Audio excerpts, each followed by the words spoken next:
raining and this tomato plant went down with the water, so I need to use the stick. This is a bamboo stick that I'm gonna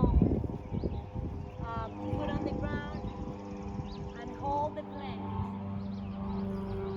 She came down, she was too heavy. There's an airplane going by.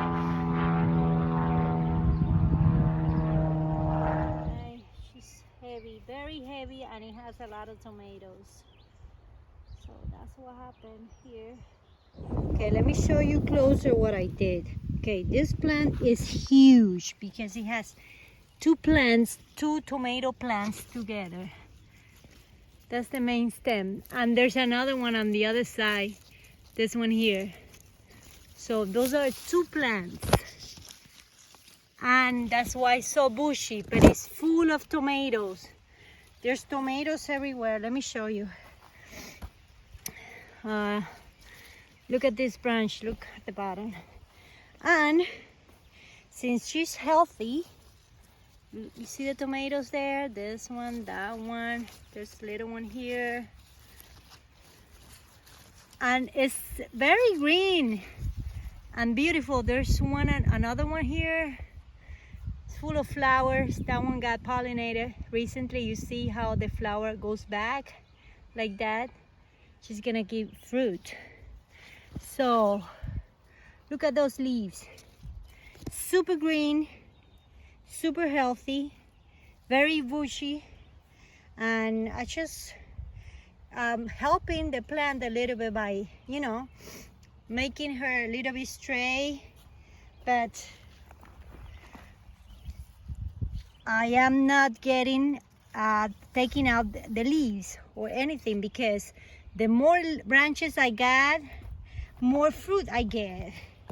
And what happened is, people usually prune the tomatoes because avoiding diseases and also to usually get bigger fruit, but I just want to get the fruit. I don't care if it's bigger. I just want to get a fruit that is juicy and sweet and a healthy fruit. So you see all the tomatoes there? Gosh, I'm gonna get so many tomatoes. This one is all good. She's straight, and also when they're bushy, it helps with the stability of the plant. Okay, so here's one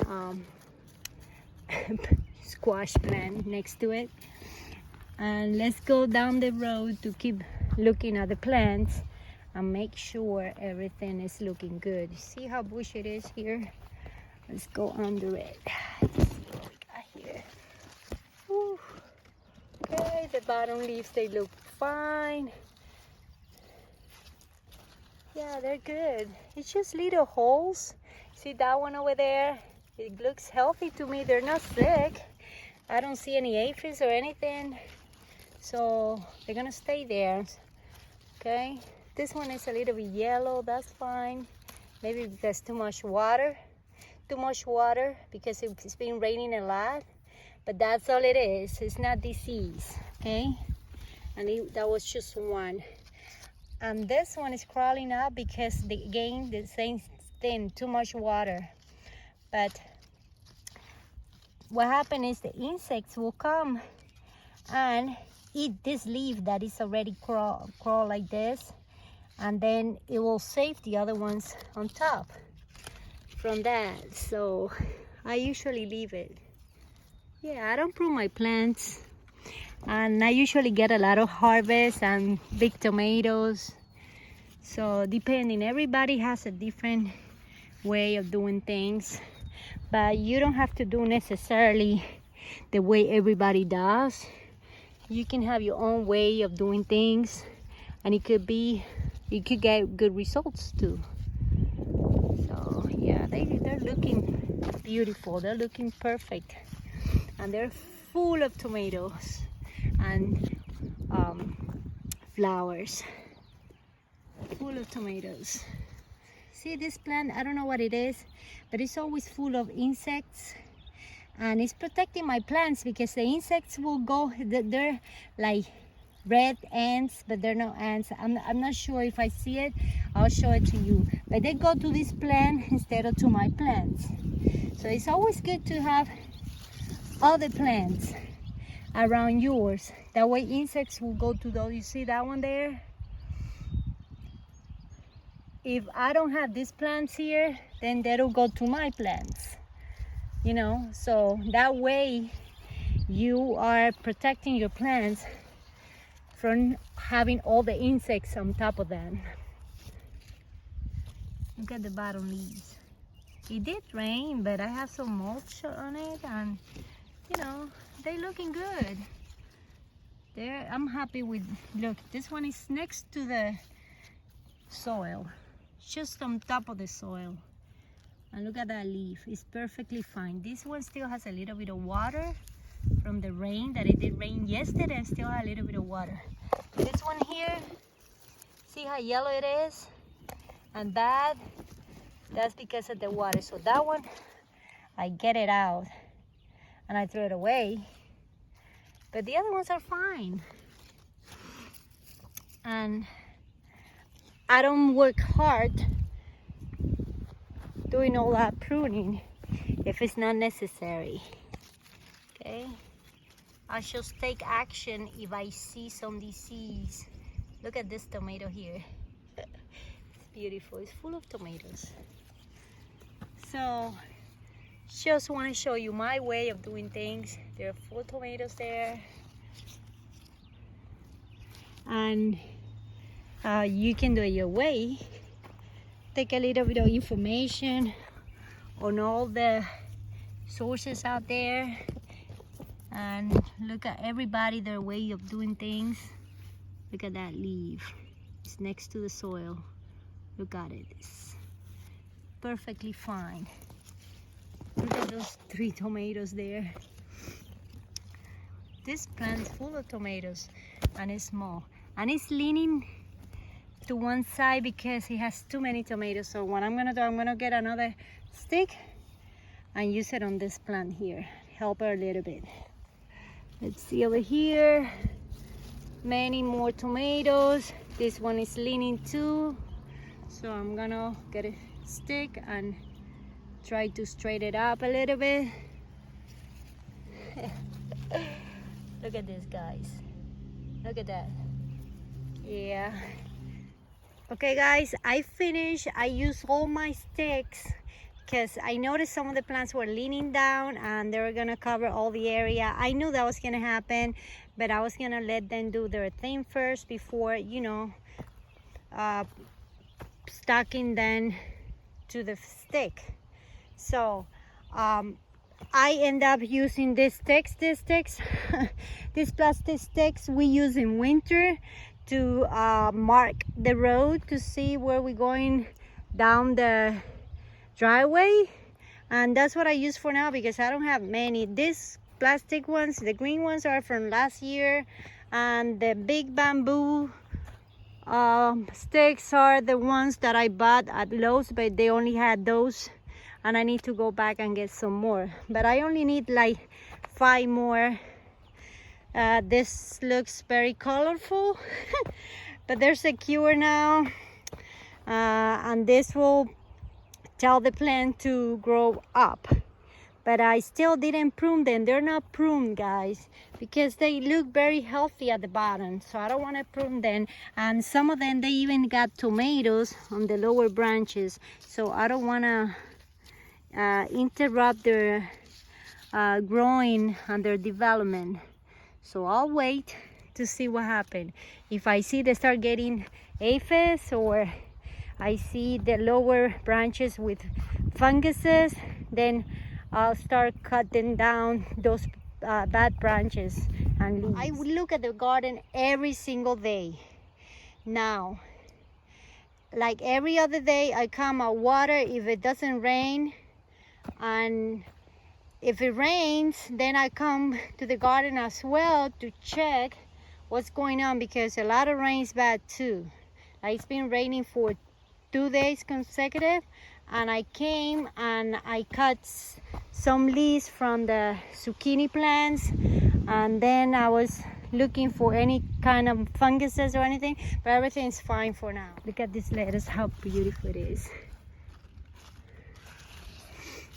Okay, so yeah, that's what's going on now. I just secured the tomatoes and keep an eye on the zucchinis because they start growing already, the fruit. My potatoes are still trying to survive there because they had flea beetles. A lot of flea beetles attack my potatoes, but I'm still watering them, and I have to wait until actually beginning of August to harvest the potatoes. So I'm crossing my fingers that I'm gonna harvest some potatoes. My beets are looking good.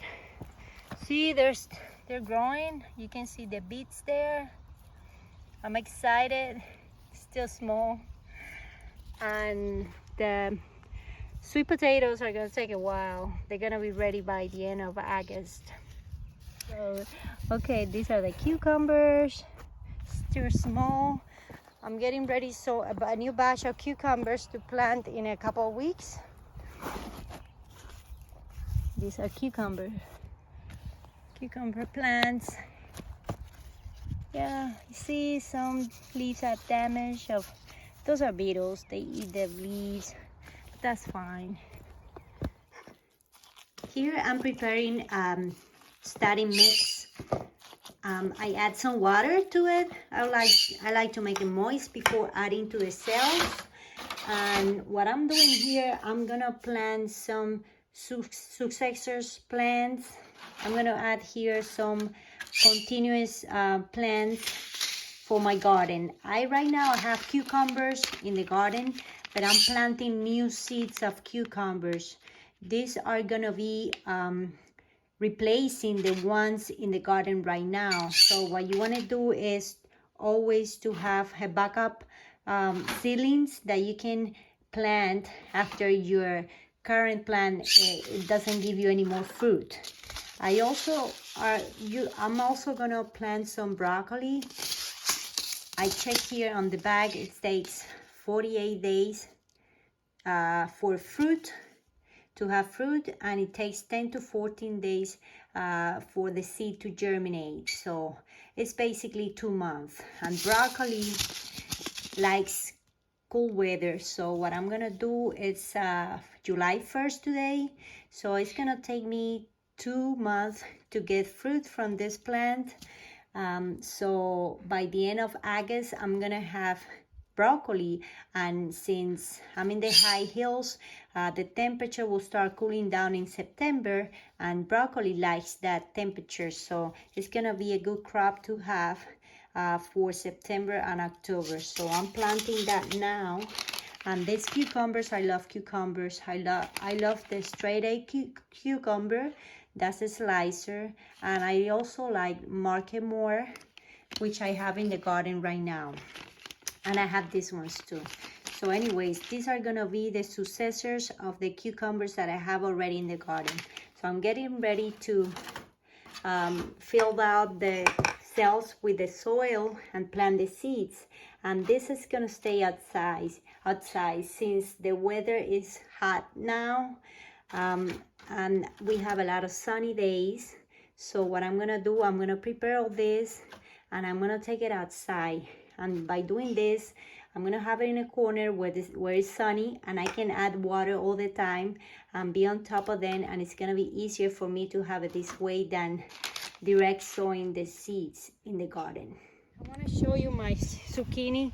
It's flowering already, starting to give me some fruit. I don't have any fruit yet, but I see some formations, and I saw one leaf that is kind of sick, and it has squash beetle eggs. Let me see if I can find it. Let's see the flowers there. Let me see if I can find the diseased leaf. Look, I noticed this one here. It's a little bit white dots, and when I turn it around, let's see, where are they? Oh, here. See those little speckles there? Those are squash beetle eggs. So I'm gonna get rid of that right now by cutting the whole leaf.